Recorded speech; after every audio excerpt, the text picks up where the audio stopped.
منسوب کر کے کہہ رہے ہو کہ یہ صحیح ہے. مثلا دیکھیں دو طرح کے لوگ ہیں، دونوں مسلمان کہلاتے ہیں خود کو. ایک کہتا ہے کہ بھائی اللہ نے کہا ہے کہ شراب پینا جائز ہے، اور وہ شراب پی رہا ہے یہی سمجھ کر. ایک کہتا ہے کہ جی شراب پینا غلط ہے، اللہ نے منع کیا ہے، لیکن پھر بھی میں اپنے نفس کا پابند ہو کر میں شراب پی رہا ہوں. اب یہ دونوں بندے اللہ کے حضور پہنچتے ہیں، تو آپ مجھے بتائیے کہ زیادہ سزا کا مستحق کون ہوگا؟ شکریہ سر. شراب دونوں پی اچھا جی جی بہت شراب دونوں پی رہے ہیں.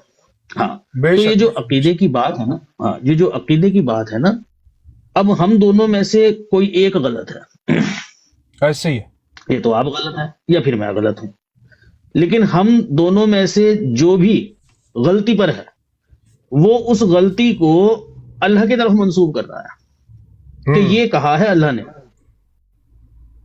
یہاں بات الگ ہے بالکل ایک دم.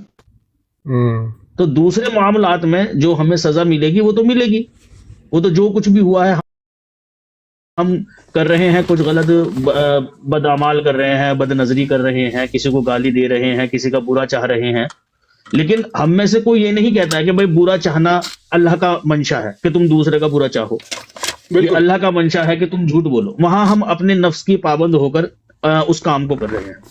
لیکن یہ جو عقیدے کا موضوع ہے، یہاں فریقین اپنے عقیدے کو اللہ اور اس کے رسول کی طرف ڈال دیں. سمجھ رہے بات؟ سمجھ رہے عبداللہ بھائی؟ سنا آپ کو، میں سنا آپ کو جی معذرت. ہاں جی ہاں جی.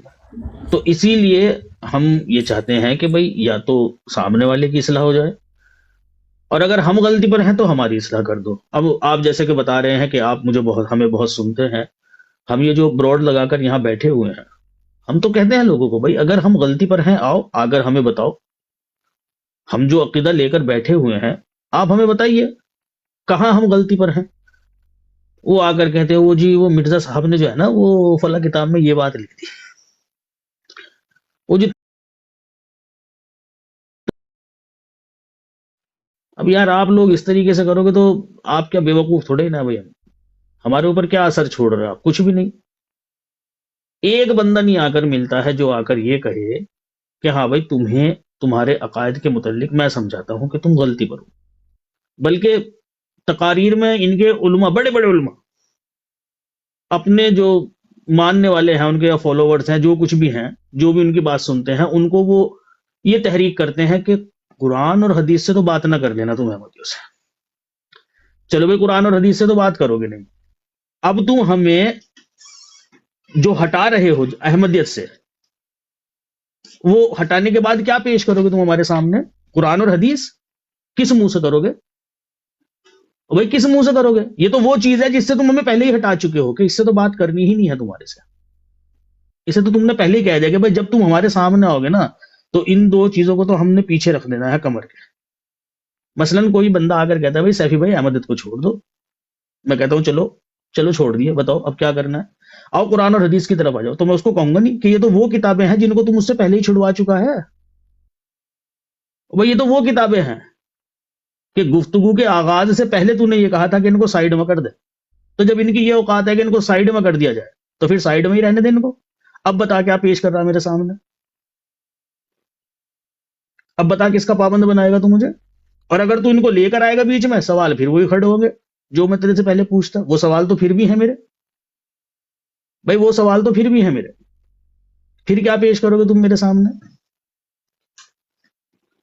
تو بھائی سیدھی سچی سی بات ہے جو قرآن کی اور حدیث کی بات ہے، کیونکہ یہ دو چیزیں ایسی ہیں کہ جن کے انکار پر آپ لوگ بھی ایک مرتبہ کو سوچیں گے، اور ہر وہ شخص جو یہ کہتا ہے کہ ہاں جی ہم قرآن اور حدیث کے ماننے والے ہیں، اس کے انکار کو کرتے ہوئے ایک مرتبہ سوچے گا ضرور. یہاں بحث بازی کرتے ہوئے، ہٹ دھرمی کرتے ہوئے وہ 1000 باتیں بنا لے، لیکن اگر ذرہ بھر بھی اس کے اندر ایمان ہے نا اور ضمیر اس کا زندہ ہے، جب ہمارے دلائل سنتا ہوگا تو ایک مرتبہ کو سوچتا ضرور ہوگا کہ بھئی بات تو اس نے کہی تھی کہیں نہ کہیں ٹھیک ہے. یہ بات اور ہے کہ میرا عقیدہ آڑے آ رہا تھا، اس وجہ سے نہیں میں مان رہا تھا، ورنہ جو بات اس نے کہی ہے وہ لکھی ہوئی دکھائی ہے مجھے. جی عبداللہ بھائی. بہت شکریہ سر، آپ بہت اچھا جواب دیا، تفصیلاً دیا. جزاک اللہ. May Allah چلیے bless اور you. کوئی سوال ہے تو پوچھ سکتے ہیں. اچھا یہ جان بھائی آئے ہیں